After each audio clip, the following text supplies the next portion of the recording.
Hey, Andy here from builderhottub.com. In this video, we're going to catch up with Doug and his DIY hot tub build.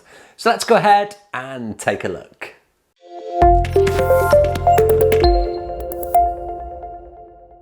Okay, so for those of you that follow the blog over at builderhottub.com, or indeed this YouTube channel, you will be familiar with Doug in Virginia and his DIY infinity hot tub.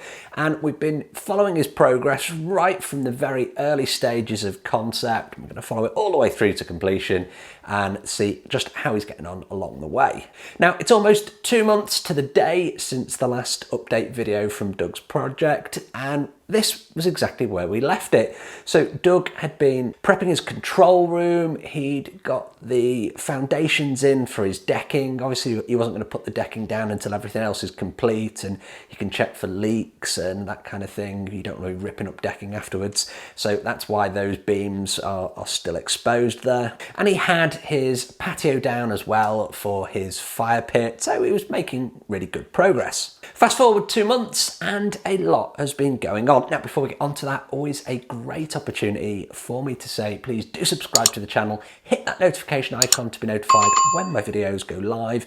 I do 2 long form videos just like this every single week, a whole bunch of shorts, and everything on my channel focuses on DIY hot tubs, plunge pools, parts, and pretty much everything in between.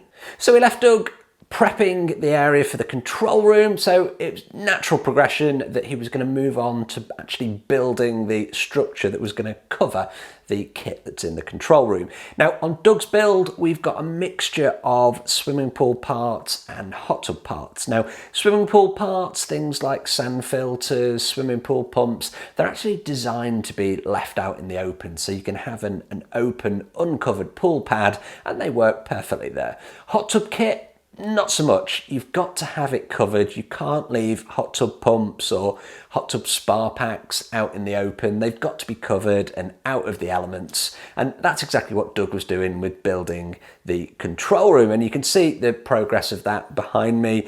It's a wood structure. It's going to house all of the electrics. It's going to house the pumps, the filters, all of the kit that's going to control that infinity hot tub is going to be housed inside of that control room. So the title of this video is 2 steps forward and 3 steps back. So you're probably wondering, where does this come into the equation? Well, it's all about the patio and the area where he's going to have his fire pit. Now, that was completed. We saw that in the previous video. However, Doug just wasn't happy with it. There was something that wasn't quite right with the whole aesthetics of it. And him and his wife realised that it just wasn't deep enough. There wasn't enough of a kind of a definition or a gap between the infinity trough, where he's going to have that waterfall, and the actual patio area. It was all too close. So what did he do? He had to rip the whole thing up. He then had to dig down another 8 inches. He then had to redo all of the leveling, redo all of the sand, the groundwork, and then relay all of that patio. And you can see the finished results behind me here as the pictures cycle through. I mean, it looks absolutely fantastic, but it's got to be hugely frustrating to have that area complete, only to rip the whole thing up and pretty much do it all again.